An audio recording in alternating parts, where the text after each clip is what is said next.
ನಮಸ್ಕಾರ ಆಚಾರ್ಯ. ನಮಸ್ಕಾರ. ನಾರಾಯಣಂ ನಿಖಿಲಪೂರ್ಣಗುಣೈಕದೇಹಂ ನಿರ್ದೋಷಮಪ್ಯತಮಪ್ಯಖಿಲೈಸ್ವಾಕ್ಯೈಃ ಅಸ್ಯೋದ್ಭವಾದಿತಮಶೇಷವಿಶೇಷತೋಪಿ ವಂದ್ಯಂ ಸದಾ ಪ್ರಿಯತಮಂ ನಮಸನ್ನಮಾಮಿ.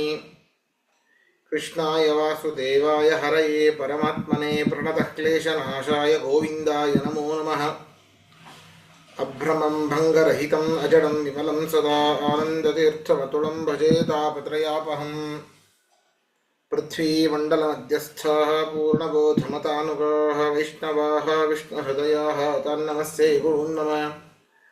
ತಪಸ್ವಾಧ್ಯಾಯ ಶುಶ್ರೂಷಾ ಕೃಷ್ಣಪೂಜಾ ರತಂ ಮುನಿಂ ವಿಶ್ವೇಶಂ ಇಷ್ಟದಂ ವಂದೇ ಪರಿವ್ರಾಟ್ ಚಕ್ರವರ್ತಿನಂ. ಶ್ರೀ ಗುರುಭ್ಯೋ ನಮಃ. ಹರಿ ಓಂ. 7ನೇ ಅಧ್ಯಾಯದ 27ನೇ ಶ್ಲೋಕದ ಅರ್ಥ ಆಗಬೇಕು, ಹೌದಾ? ಹೌದಾಚಾರ್ಯ. ಇನ್ನೊಮ್ಮೆ ಶ್ಲೋಕವನ್ನು ಓದೋಣ. ಇಚ್ಛಾದ್ವೇಷ ಸಮುತ್ಥೇನ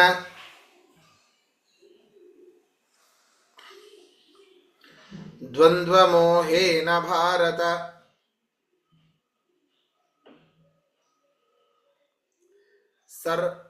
ಸರ್ವಭೂತಾನಿ ಸಮ್ಮೋಹಂ ಸರ್ಗೇ ಯಾಂತಿ ಪರಂತಪ. ಇದರ ತಾತ್ಪರ್ಯ ಹೀಗಿತ್ತು: ನನ್ನ ವಿಷಯದಲ್ಲಿ ಅಜ್ಞಾನಿಗಳು ಸರಿಯಾಗಿ ತಿಳಿಲಿಕ್ಕೆ ಸಾಧ್ಯ ಇಲ್ಲ, ಇನ್ನು ವಿಪರೀತವಾಗಿ ತಿಳಿದಿರುತ್ತಾರೆ ಅಂತ ಅನೇಕ ಶ್ಲೋಕಗಳಲ್ಲಿ ಹೇಳ್ದ. ಬರೀ ಅಜ್ಞಾನಿಗಳು ಮಾತ್ರ ಅಲ್ಲ, ಎಲ್ಲ ಜೀವರೂ ಕೂಡ ಸೃಷ್ಟಿಯ ಆದಿಯಲ್ಲಿಯೇನೆ ಮಿಥ್ಯಾಜ್ಞಾನವನ್ನು ಹೊಂದಿರುತ್ತಾರೆ. ರಾಗದ್ವೇಷಗಳಿಂದ ಉಂಟಾದ ಸುಖ ದುಃಖಗಳ ಮೊದಲಾದ ದ್ವಂದ್ವಗಳಿಂದ ಯಾವುದು ನಿಜವಾದ ಸುಖ, ಯಾವುದು ನಿಜವಾದ ದುಃಖ, ಯಾವುದರಿಂದ ನಾವು ದೂರ ಇರಬೇಕು ಎನ್ನುವಂತಹ ದ್ವಂದ್ವ. ಇದು ಸರಿಯೋ ಅದು ಸರಿಯೋ, ಅದು ತಪ್ಪೋ ಇದು ತಪ್ಪೋ, ಅದನ್ನ ಸರಿಯಾಗಿ ನಿರ್ಣಯ ಮಾಡ್ಲಿಕ್ಕೆ ಬರದೇ ಇರುವಂತಹ ಪರಿಸ್ಥಿತಿಯನ್ನು ದ್ವಂದ್ವ ಅಂತ ಕರೀತಾರೆ.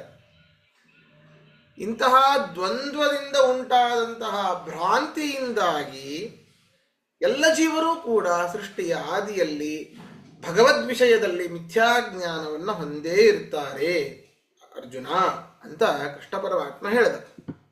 ಅರ್ಥ ನೋಡಿ: ಹೇ ಭಾರತ ಪರಂತಪ, ಹೇ ಪರಂತಪ ಭಾರತ,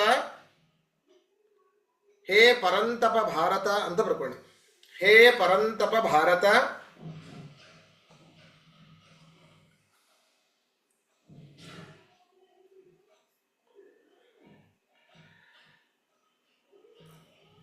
ಎಲೈ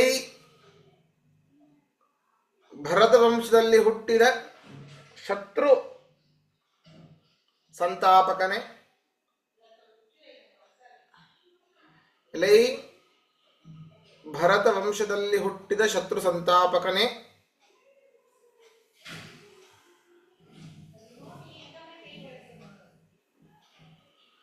ಇಚ್ಛಾದ್ವೇಷ ಸಮುತ್ಥೇನ, ಇಚ್ಛಾದ್ವೇಷ ಸಮುತ್ಥೇನ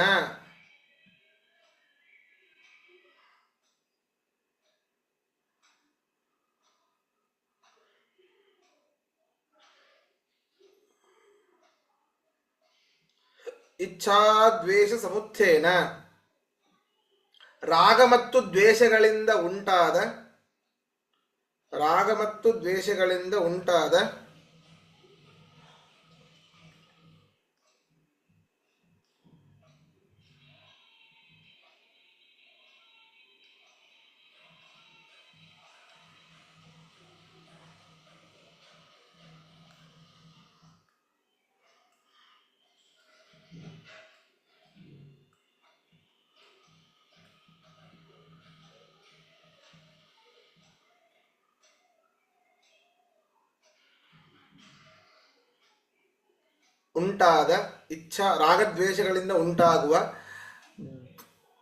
ದ್ವಂದ್ವ, ಸುಖ ದುಃಖ ಮೊದಲಾದ ದ್ವಂದ್ವಗಳಿಂದ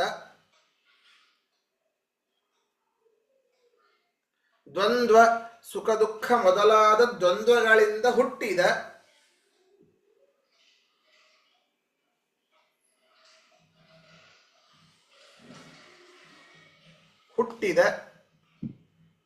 ದ್ವಂದ್ವಗಳಿಂದ ಹುಟ್ಟಿದ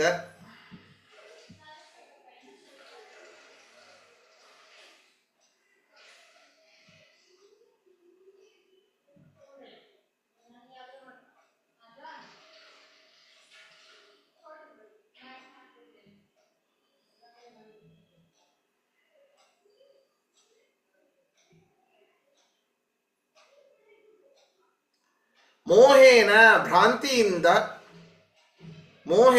ಭ್ರಾಂತಿಯಿಂದ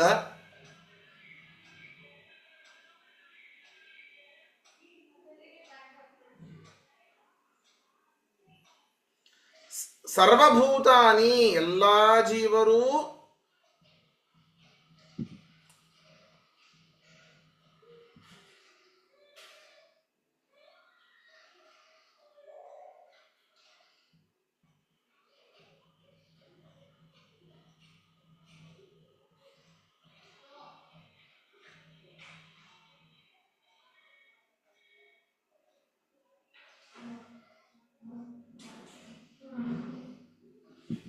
ಸರ್ವಭೂತಾನಿ ಎಲ್ಲಾ ಜೀವರು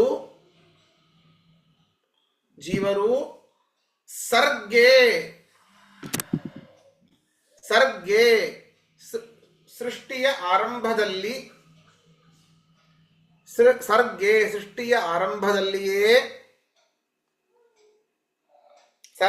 ಸೃಷ್ಟಿಯ ಆರಂಭದಲ್ಲೇ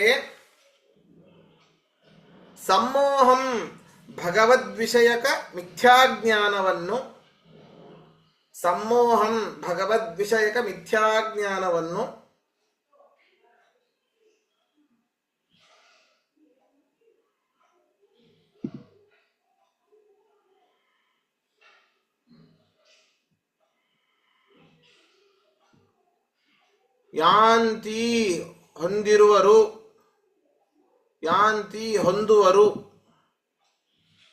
ಯಾಂತಿ ಹೊಂದುವರು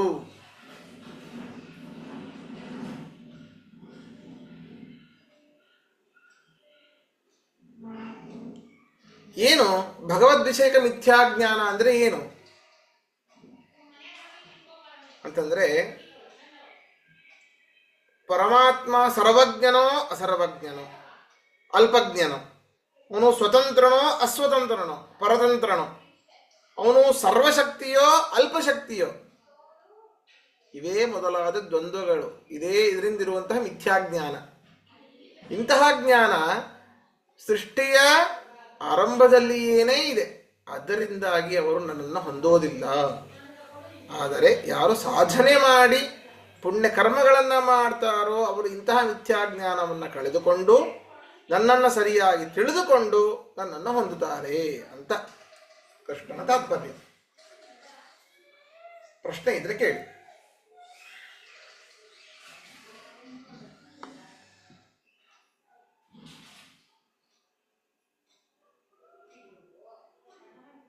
ಆಚಾರ್ಯ, ಒಂದು ವಿಚಾರ.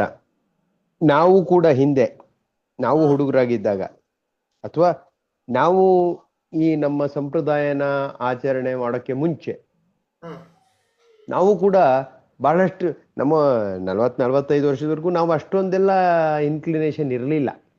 ನಮ್ಮ 40 ವರ್ಷದವರೆಗೂ. ಯಾಕೆ ಅಂತಂದ್ರೆ ನಾವು ಇದು ಏನ್ ಹೇಳ್ತಾ ಇದ್ದಾನೆ ಕೃಷ್ಣ ಅಸತ್ಯ ಎಲ್ಲದಕ್ಕೂ ಪ್ರಶ್ನೆ ಮಾಡ್ತಾ ಇದ್ವಿ. ನಾವು ಹಂಗೆ ತಿಳ್ಕೊಂಡಿದ್ವಿ. ಹೌದಾ, ಅದು ಉಂಟಾ ಇಲ್ವಾ, ನಮ್ಗಿಂತ ಆ ತರ ಇದೆಯಾ ಇಲ್ವಾ, ಅವನು ಬೇರೆನಾ ಇವನು ಬೇರೆನಾ, ನಾವೆಲ್ಲ ಗೊತ್ತೇ ಇರ್ಲಿಲ್ಲ. ಪರಮಾತ್ಮ, ಅವನ ಕೆಳ ಲಕ್ಷ್ಮೀ ದೇವಿ, ಆಮೇಲೆ ಬ್ರಹ್ಮವಾಯುಗಳು, ಆಮೇಲೆ ಗರುಡಶೇಷ ರುದ್ರರು ಅಂತೀವಿ. ಈ ಒಂದು ತಾರತಮ್ಯವೇ ಗೊತ್ತಿಲ್ಲ.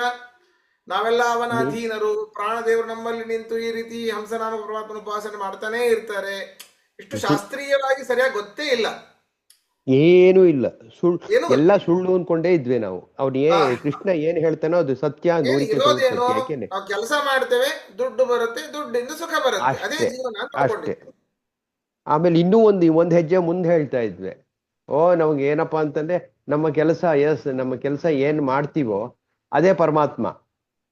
ಅದನ್ನ ನಿಯತ್ತಿಂದ ಮಾಡಿದ್ರೆ ದೇವರು ನಮಗೆ ಒಳ್ಳೇದು ಮಾಡ್ತಾನೆ ಅಂತ ಇಲ್ಲ, ಸುಳ್ಳು, ಅದು ಸುಳ್ಳಲ್ಲ. ಯಾಕೆ ಅಂತಂದ್ರೆ ನಾವು ನಿಯತ್ತಿಂದ ಕೆಲಸ ಮಾಡಿದೀವಿ, ನಮಗೆ ಒಳ್ಳೇದು ಮಾಡಿದ್ದಾನೆ. ಆದರೆ ಈ ತತ್ವನು ನಾವು ತಿಳ್ಕೊಬೇಕಿತ್ತೇನೋ ಮುಂಚೆನೇನೆ. ಅವ್ರು ಹೇಳಿರೋದು ಸರಿ.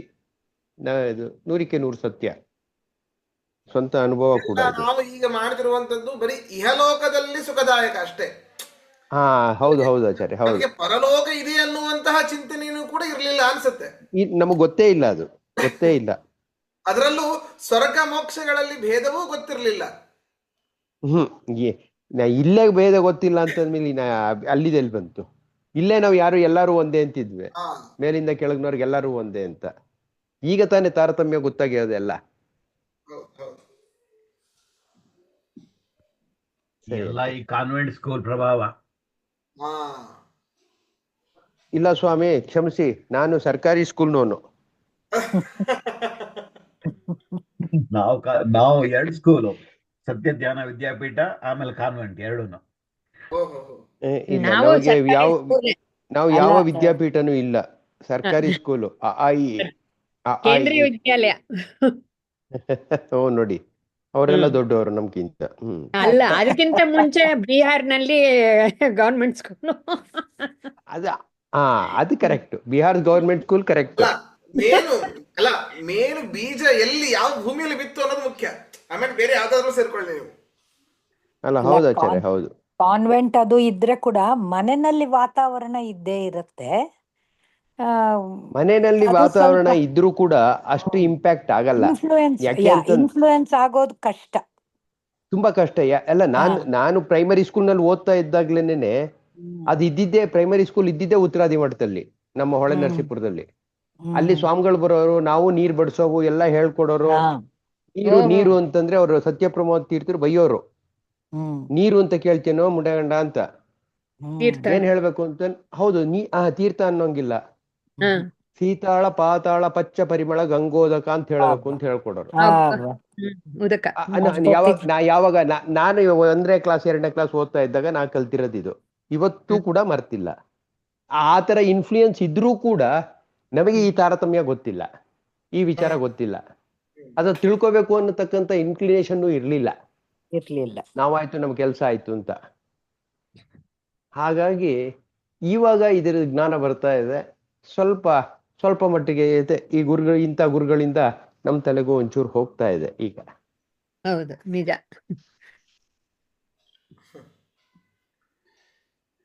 ಅಷ್ಟೇ ಆಚಾರ್ಯ, ಇದ್ದಿದ್ದು. ಆಯ್ತು. ಯೇಷಾಂ ತ್ವಂತ್ವಗತಂ ಪಾಪಂ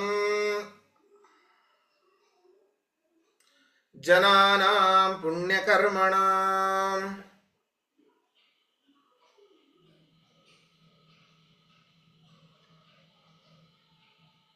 ತೇ ದ್ವಂದ್ವಮೋಹ ನಿರ್ಮುಕ್ತಾಃ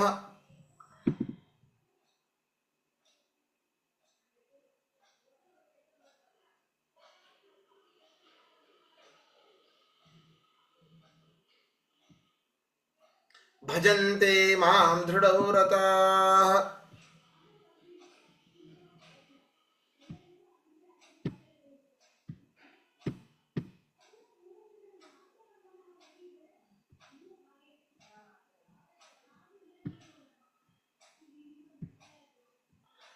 ಇಲ್ಲಿ ಕೃಷ್ಣ ಪರಮಾತ್ಮ ಹೇಳ್ತಾ ಇದ್ದಾನೆ, ಅಂತಹ ಮಿಥ್ಯಾಜ್ಞಾನದಿಂದಾಗಿ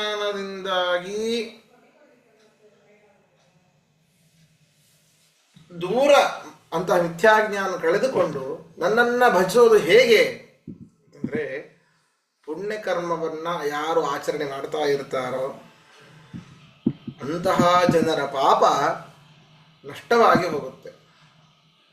ಪಾಪ ನೋಡಿ, ಎಲ್ಲದಕ್ಕೂ ಕೂಡ ನಮ್ಮ ಪುಣ್ಯ ಪಾಪಗಳೇ ಕಾರಣ.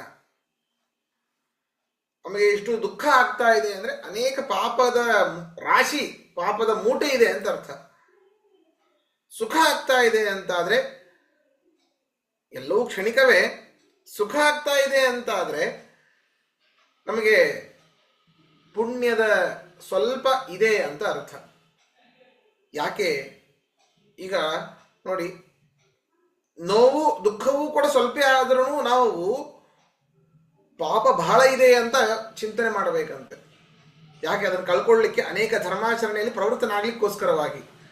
ಸುಖ ಆಗ್ತಾ ಇದೆ ಅಂತಂದ್ರೆ ಎಲ್ಲೋ ಸ್ವಲ್ಪ ಪುಣ್ಯ ಇದೆ ಅನ್ನುವಂಥ ಭಾವನೆ ಇರಬೇಕಂತೆ. ಬಹಳ ಪುಣ್ಯ ಇದೆ ಅಂತ ಭಾವನೆ ಬಂದ್ಬಿಟ್ರೆ ಮತ್ತೆ ಧರ್ಮಾಚರಣೆಯಲ್ಲಿ ನಿರಾಸೆ ಬಂದ್ಬಿಡ್ತದೆ.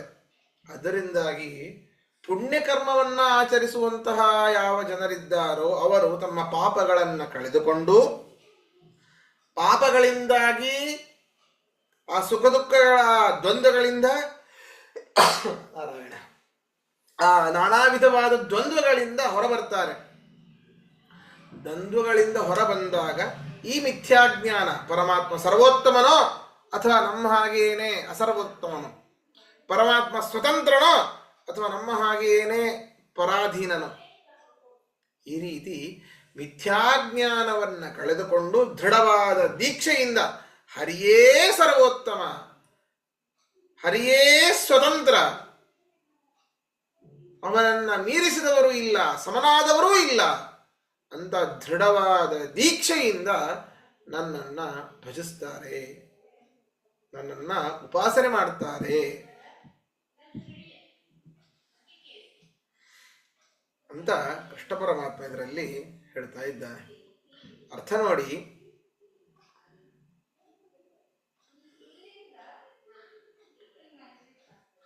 ಪುಣ್ಯಕರ್ಮಣ, ಪುಣ್ಯಕರ್ಮವನ್ನು ಆಚರಿಸುವ, ಪುಣ್ಯಕರ್ಮವನ್ನು ಆಚರಿಸುವ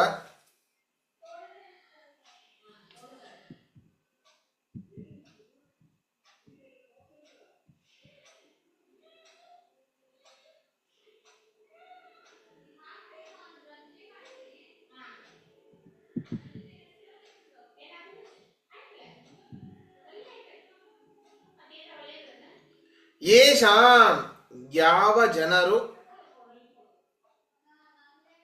ಯೇಷಾಂ ಯಾವ ಜನರು, ಜನರ ಪಾಪವು, ಯಾವ ಜನರ ಪಾಪವು ಅಂತ ಮಾಡ್ಕೊಳ್ಳಿ. ಯೇಷಾಂ ಯಾವ ಜನರ ಪಾಪವು ತ್ವಂತ್ವಗತಂ, ತ್ವಂತಗತಂ ನಷ್ಟವಾಗಿದೆಯೋ ಅವರು, ನಷ್ಟವಾಗಿದೆಯೋ, ತ್ವಂತ್ವಗತಂ ನಷ್ಟವಾಗಿದೆಯೋ, ಏಷಾಂ ಸ್ವಲ್ಪ ಕ್ಷಮಿಸಿ, ಶಬ್ದವನ್ನೇ ಹೇಳಲಿಲ್ಲ ನಾನು. ಪುಣ್ಯಕರ್ಮಣಾಂ ಬರ್ಕೊಂಡ್ರ, ಪುಣ್ಯಕರ್ಮಣಾಂ ಪುಣ್ಯಕರ್ಮವನ್ನು ಆಚರಿಸುವ, ಯೇಷಾಂ ಜನಾನಾಂ ಪಾಪಂ ಅಂತ ಬರ್ಕೊಳ್ಳಿ. ಯೇಷಾಂ ಜನಾನಾಂ ಪಾಪಂ ಯಾವ ಜನರ ಪಾಪವು, ಯೇಷಾಂ ಜನಾನಾಂ ಪಾಪಂ ಯಾವ ಜನರ ಪಾಪವು ತ್ವಂತಗತಂ ನಷ್ಟವಾಗಿದೆಯೋ, ತ್ವಂತ್ವಗತಂ ತ್ವಂತಗತಂ ನಷ್ಟವಾಗಿದೆಯೋ,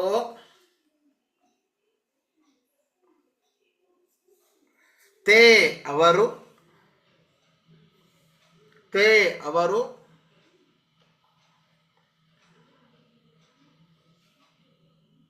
ದ್ವಂದ್ವಮೋಹ ನಿರ್ಮುಕ್ತಾಃ, ದ್ವಂದ್ವಮೋಹ ನಿರ್ಮುಕ್ತಾಃ ನಾನಾ ವಿಧವಾದ ದ್ವಂದ್ವಗಳ ಬಗ್ಗೆ ಮಿಥ್ಯಾಜ್ಞಾನವನ್ನು ಕಳೆದುಕೊಂಡು, ನಾನಾ ವಿಧವಾದ ದ್ವಂದ್ವಗಳ ಬಗ್ಗೆ ಮಿಥ್ಯಾಜ್ಞಾನವನ್ನು ಕಳೆದುಕೊಂಡು,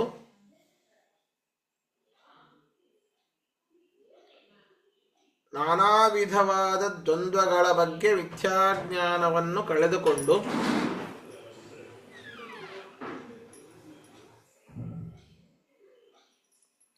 ದೃಢವ್ರತಾಃ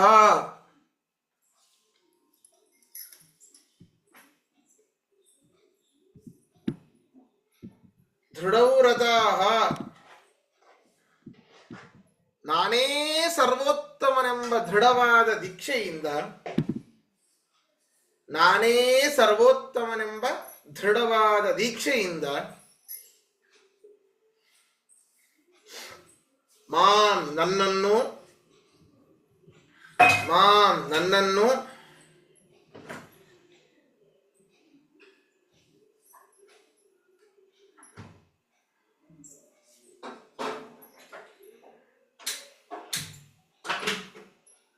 ಭಜಂತೆ ಭಜಿಸುತ್ತಾರೆ, ಭಜಂತೆ ಭಜಿಸುತ್ತಾರೆ. ಪ್ರಶ್ನೆ ಇದ್ರೆ ಕೇಳಿ.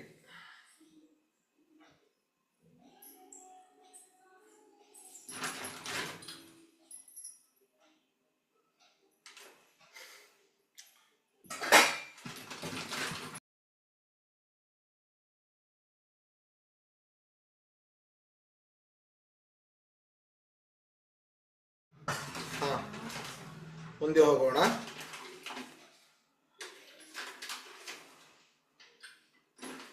ಜರಾ ಮರಣ ಮೋಕ್ಷಾಯ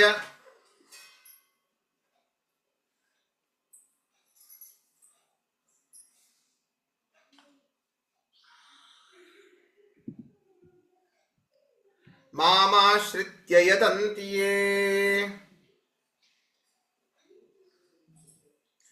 ತೇ ಬ್ರಹ್ಮ ತದ್ವಿದುಃ ಕೃತ್ಸ್ನಂ ಅಧ್ಯಾತ್ಮಂ ಕರ್ಮ ಚಾಖಿಲಂ.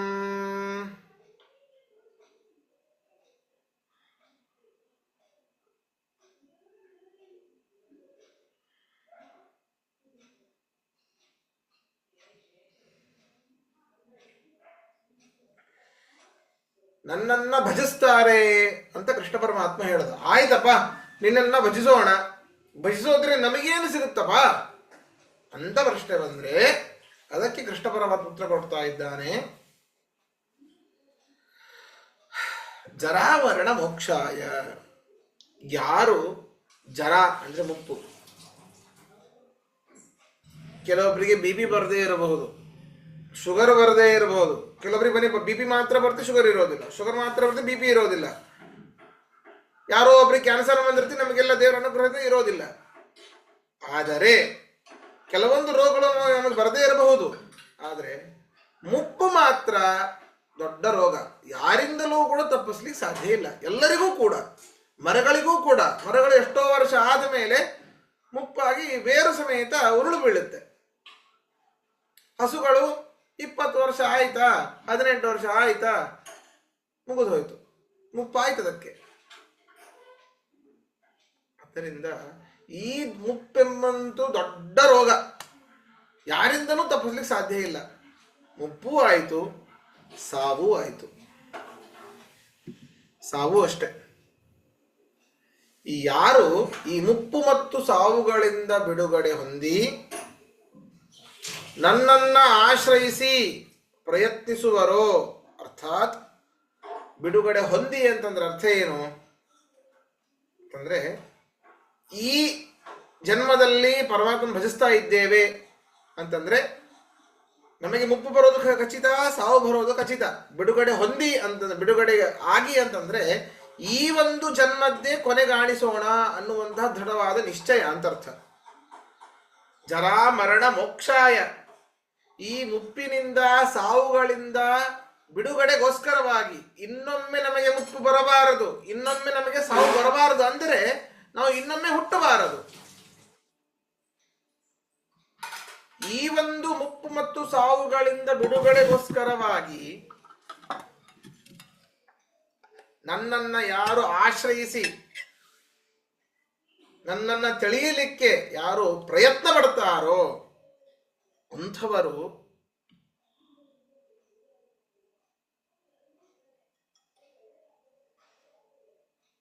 ಆ ಪರಮಾತ್ಮನನ್ನು ಕೃಸ್ತಂ ಅಧ್ಯಾತ್ಮಂ, ಸಮಸ್ತ ಅಧ್ಯಾತ್ಮವನ್ನು, ಅಖಿಲಂಚ ಕರ್ಮ, ಎಲ್ಲ ಕರ್ಮವನ್ನು ಅವರು ವಿದುಹು ತಿಳಿತಾರೆ.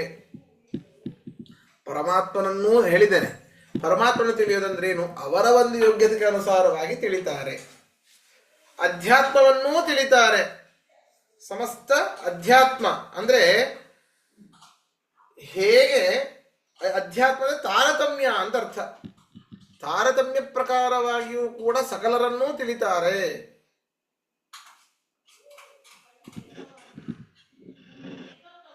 ಈ ರೀತಿ ಅವರು ತಿಳಿದು ನನ್ನನ್ನು ತಿಳಿತಾರೆ. ಅರ್ಥ ಏನು? ಕೊನೆಗೆ ಅವರಿಗೆ ಮೋಕ್ಷವೇ ಆಗತ್ತೆ ಅಂತ ಅರ್ಥ. ವೃದ್ಧಾಪ್ಯದಲ್ಲಿ ಮರಣ ಇವುಗಳಿಂದ ನಮಗೆ ಬಿಡುಗಡೆ ಆಗಬೇಕು ಅನ್ನುವಂತಹ ಮಹತ್ತರವಾದ ಇಚ್ಛೆಯಿಂದಾಗಿ ಮೋಕ್ಷದ ಆಸಕ್ತಿಗೋಸ್ಕರವಾಗಿ ಅಥವಾ ಪರಮಾತ್ಮನಿಗೆ ಆಸಕ್ತಿಗೋಸ್ಕರವಾಗಿ ಯಾರು ನನ್ನನ್ನು ಭಜಿಸ್ತಾರೋ ಅವರಿಗೆ ನಾನೇ ತಿಳಿತೇನೆ, ಸಮಸ್ತ ಅಧ್ಯಾತ್ಮವೂ ಅವರಿಗೆ ಅರ್ಥವಾಗತ್ತೆ, ಎಲ್ಲ ಕರ್ಮಗಳ ಸಾರವೂ ಕೂಡ ಅರ್ಥವಾಗತ್ತೆ ಅಂತ ಕೃಷ್ಣ ಪರಮಾತ್ಮ. ಯಾವ ಒಂದು ಕರ್ಮವನ್ನು ಮಾಡುವುದರಿಂದ ಸಕಲ ಕರ್ಮಗಳ ಪುಣ್ಯ ಬರ್ತದೋ ಅವರು ಅದೊಂದೇ ಮಾಡ್ತಾರೆ. ಅರ್ಥಾತ್ ಹರಿಸ್ಮರಣೆ ಮನಸಾ ಮಾಡಬೇಕು, ಭಕ್ತಿಯಿಂದ ಶ್ರದ್ಧೆಯಿಂದ ಮಾಡಬೇಕು. ಆಗ ಮಾತ್ರ ಸಕಲ ಕರ್ಮಗಳ ಸಾರಭೂತವಾದ ಫಲ ಕೇವಲ ಹರಿಸ್ಮರಣೆಯಿಂದ ಬರ್ತದೆ. ಆ ರೀತಿ ಮಾಡಲಿಕ್ಕೆ ಅಸಾಧ್ಯ, ನಮಗೆ ಕೇವಲ ಏಕಾಂತ ಭಕ್ತರಿಗೆ ಮಾತ್ರ ಸಾಧ್ಯ. ಆದ್ದರಿಂದ ಇಂಥವರಿಗೆ, ನನ್ನನ್ನು ಭಜಿಸುವಂಥವರಿಗೆ ಮೋಕ್ಷವೇ ಸಿಗ್ತದೆ ಅಂತ ಕೃಷ್ಣ ಪರಮಾತ್ಮ ಇದರಲ್ಲಿ ಹೇಳ್ತಾ ಇದ್ದಾರೆ. ಪ್ರಶ್ನೆ ಇದ್ರೆ ಕೇಳಿ. ಆಚಾರ್ಯ, ಇದು ಶಬ್ದ ಕೃತ್ಸ್ನಂ ಸುಮಾರು ಸರ್ತಿ ಬರುತ್ತೆ ಭಗವದ್ಗೀತೆಯಲ್ಲಿ. ಅದರದ್ದು ಪದಾರ್ಥ ಏನು? ಯಾವುದು? ಕೃತ್ಸ್ನಂ. ಕೃಷ್ಣಂ ಅಂದ್ರೆ ಸಂಪೂರ್ಣ ಅಂತ ಅರ್ಥ. ಧನ್ಯವಾದ. ಕೃಷ್ಣಂ ಅಂದ್ರೆ ಸಂಪೂರ್ಣ ಅಂತ ಅರ್ಥ. ಧನ್ಯವಾದ ಆಚಾರ್ಯ.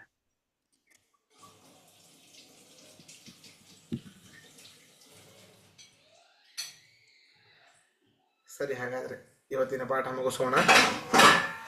ಶ್ರೀಕೃಷ್ಣಾರ್ಪಣಮಸ್ತು, ಮಧ್ವೇಶಾರ್ಪಣಮಸ್ತು. ನಮಸ್ಕಾರ ಆಚಾರ್ಯ. ಕೃಷ್ಣ ಅರ್ಪಣಮಸ್ತು, ಮಧ್ವೇಶ ಅರ್ಪಣಮಸ್ತು. ನಮಸ್ಕಾರ ಗುರುಗಳೇ.